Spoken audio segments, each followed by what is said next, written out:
안녕하세요. 반갑습니다. 보험 덕후 보타쿠입니다. 오늘 변액보험 세 번째 시간입니다. 오늘부터는요, 변액보험을 제대로 한번 해부해 보도록 하겠습니다. 변액보험에 대한 구조적인 이해를 도와드릴 거고요. 이것이 변액보험을 이해하고 또 관리하는 데는 가장 중요한 역할을 하는 부분이라고 말씀드리고 싶습니다. 자, 변액보험이 어떤 상품인가요? 실적 배당형 상품입니다. 고객이 납입한 보험료의 일부를 사업비를 제외하고 나머지를 주식과 채권 등의 유가증권에 투자를 해서 그거에 따른 실적 배당, 다시 말씀드리면 수익을 낼 수도 있고 손실을 볼 수도 있는 그러한 상품입니다. 그러면 구조를 한번 잘 이해를 해 보셔야 돼요. 고객이 납입하는 보험료를요, 기본보험료라고 합니다. 네, 기본보험료. 그럼 기본보험료가 딱 들어오면 여기에서 당연히 보험회사는 사업비를 뗍니다. 예, 계약 관계비용이라는 걸 떼요. 계약 관계비용이 뭐냐면 계약 체결 비용과 계약 관리 비용이라는 걸 뗍니다. 나중에 이제 자세하게 설명을 드릴 텐데, 계약 체결 비용은 보통 10년까지 되고요. 계약 관리 비용은 납입하는 동안 계속 떼고 납입이 되지 않을 때는 안 떼거나 적게 뗍니다. 그리고 당연히 우리가 변액보험을 가입할 때 위험보험료라고 해서 사망보험금이라는 걸 책정을 합니다. 그래서 사망보험금에 따른 위험보험료라는 것을 뗍니다. 자, 그러면 고객이 예를 들어서 100만 원을 냈다 그러면 사업비를 떼고 이 나머지가 이쪽으로 이렇게 넘어갑니다. 어떤 금액이 넘어가겠죠. 그 금액을 뭐라 그러냐면요, 특별 계정 투입보험료라고 합니다. 자, 눈치채신 분들은 다 아시겠지만 이쪽이 일반 계정이고요, 이쪽이 특별 계정입니다.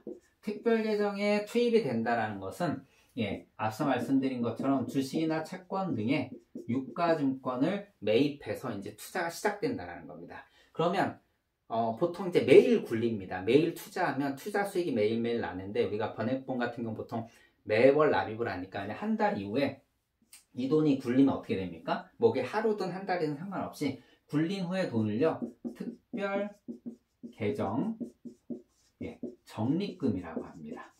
운용 후의 금액이죠. 그러면 운용했으니까 뭘 떼야 됩니까? 당연히 운용보수를 떼죠. 운용보수 떼고요. 그리고 여기서 또 뭘 뗄까요? 뭘 뗄까요? GMDBP를 뗍니다. 최저 사망 보증 비용이라는 걸 뗍니다. 요걸 뗀 후의 금액을 뭐라 그럽니까? 바로 계약자 적립금이라고 합니다.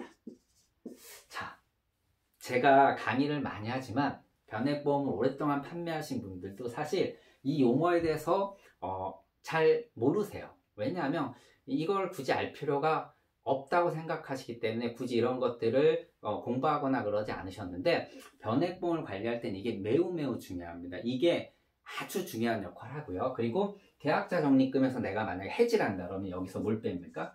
해지 공제금이라는 걸 제외하고요, 결국은 소비자한테 해지 환급금을 지급을 합니다.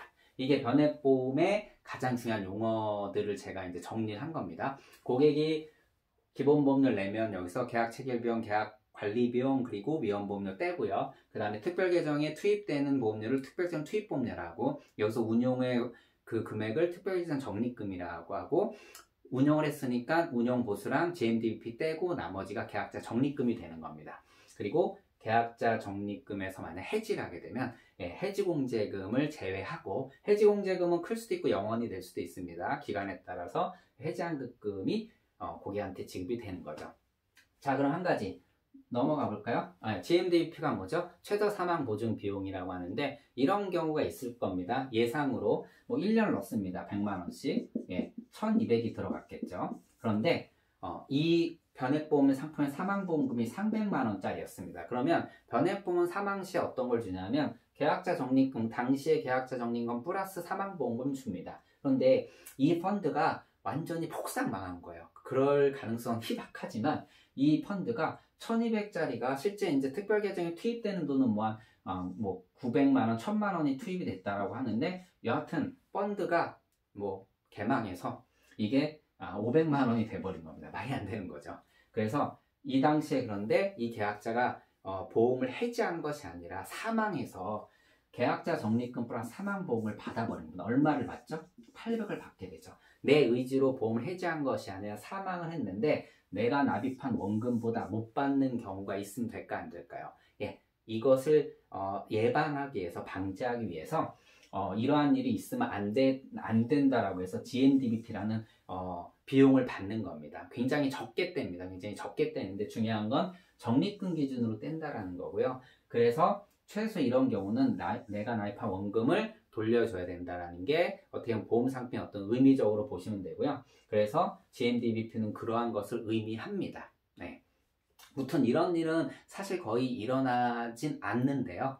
예, 그래도 알고 계셔야 되기 때문에 무튼 자, 이게 가장 기본적인 구조입니다. 그래서 우리가 과거 어떤 일이 있었냐면 수익률을 보면은 다 특별계정 투입금 대비 계약자 적립금 수익률을 제공하는 경우가 많습니다. 자, 고객은 1200만 원을 냈는데 실제 특별계정에 투입된 돈은 얼마입니까? 과거에 뭐 사업비를 좀 많이 뗀다라면 보통 뭐 10% 넘게 떼죠. 과거에는 20%까지 떼는 상품들도 있었는데 무튼 1000만 원이 들어갔다고 한번 가정을 해보겠습니다. 그리고 이 펀드가 수익이 좀 나서 1100이 됐습니다. 그러면 운용 수익이 10%라고 그냥 간단하게 표현을 하겠습니다. 이렇게 운용 수익률이 낮다라는 거죠. 근데 소비자분들은 어떻게 얘기를 합니까? 내가 낸 돈 대비 지금 적립금 얼마입니까? 네, 마이너스가 난 거죠. 더욱이 더 중요한 건 이때 해지하면 1100을 다 줍니까? 안 줍니까? 해지공제금 제외하면 800 정도 줍니다. 그러면 수익률이 훨씬 더 마이너스 나니까 고객들은 이걸 보는데 중요한 건 이 펀드가 어떤지 현재 어떤 상황을 겪었고 현재 어떻게 수익이 났는지를 관리가 잘 됐는지 알아보려면요. 어쩔 수 없이 특별계정 투입금 대비 특별계정 계약자 적립금 이걸 봐야 됩니다. 그러다 보니까 우리는 관리하는 데 있어서 이 수익률을 봐야 되고요. 소비자분들은 당연히 이 수익이 아니라 이것들을 본다라는 거죠. 그러다 보니까 이게 편차가 생기는 거죠. 근데 핵심은 그겁니다. 고객들이 지금 해지하려고 그러는 게 아니라 이 변액보험에 대한 평가를 받고 싶은 거예요. 평가를 받기 위해서는 당연히 특별계정 투입금 대비 계약자 적립금에 대한 평가를 해야 되는 거고요. 당연히 이거에 대한 이해가 필요한 게 이걸 이해하면은요. 고객분이 갖고 있는 변액보험의 수수료가 얼마나 많이 떼는지도 우리가 여기서 다 확인할 수가 있고요. 그리고 이거에 대한 이해가 필요한 것은 더 나아가서는 이 상품의 구조적인 걸 이해한다라는 건 관리에 굉장히 중요한 역할을 합니다. 우리가 변액보험을 관리할 때 뭐 우리가 아주 쉽게 설명을 드리면 나중에 설명을 드리겠지만 예를 들어서 추가 납입을 할 때는 기준가 낮을 때 해야 되는 거죠. 반대로 중도 인출할 때는 기준가 높을 때 해야 되겠죠. 그런 것들을 이 단순히 우리가 당연히 알고 있는 내용이지만 그걸로만 이해하시면 안 되고요. 이게 그래프로 보면서 이게 얼마나 큰 영향을 미치는지도 우리가 확인해 볼 필요가 있습니다. 그리고 향후에는 이제 이걸 통해서 제일 중요한 게 뭐를 해야 되죠? 펀드 관리를 해야 된다는 겁니다. 예를 들어서 어떤 고객이 A 플러스 차이나에 몰빵을 하셨습니다. 그리고 1년 동안 는 돈이 1억입니다. 예를 들어 한 10년 동안. 그런데 이 펀드가 어떻게 됐습니까? 완전 이렇게 망했습니다. 실제 투입금 대비 계약자 적립금은 예를 들어서 뭐 한 6천만 원밖에 안 됐다고 가정을 한번 해보겠습니다. 만약에 이걸 이때 해지하면 4천만 원에 한 돈을 우리가 회복해야 되는데 과연 6천만 원 갖고 다시 4천만 원 회복하려면 얼마나 어려운 일일까요? 쉽지 않은 일입니다. 그런데 중요한 건 이때 보니까 점점 이 A4 차이나가 점점 올라오고 있는 겁니다. 뭐 예를 들자면요. 제가 쉽게 설명을 드리려고 하는데 이렇게 미친 듯이 빠진 펀드의 기준가를 계속 산 경우는요. 이 매입자 수라는 게 어마어마하게 많습니다. 이게 바로 이 변액보험도 적립식 펀드처럼 똑같이 달러 코스트 에버리징 매월 일정한 금액으로 분할 매수를 하기 때문에 점점 낮아지면은 매입자 수가 어마어마하게 많다는 거죠. 이러한 펀드가 예를 들어서 나중에 회복을 한다. 그런데 회복하는 속도가 즉 기준가, 즉 이 A 프로 차이나의 펀드의 기준가가 뭐 예를 들어서 20도 각도로 회복을 한다. 그러면요 적립금은 뭐 제가 설명을 하기 위해서 돕기 위해서 쉽게 설명한 겁니다. 70도, 80도 각도로 미친 듯이 빨리 올라온다라는 거죠. 이것이 적립식 펀드에서 어떻게 보면 투자의 가장 큰 핵심적인 부분이고요. 이것이 왜 그러냐면 싸진 기준가를 계속해서 매수한다라는 것은 다시 말씀드리면은 평균 매입 단가를 굉장히 낮춰놨다라는 겁니다. 이렇게 낮춰놓은 펀드의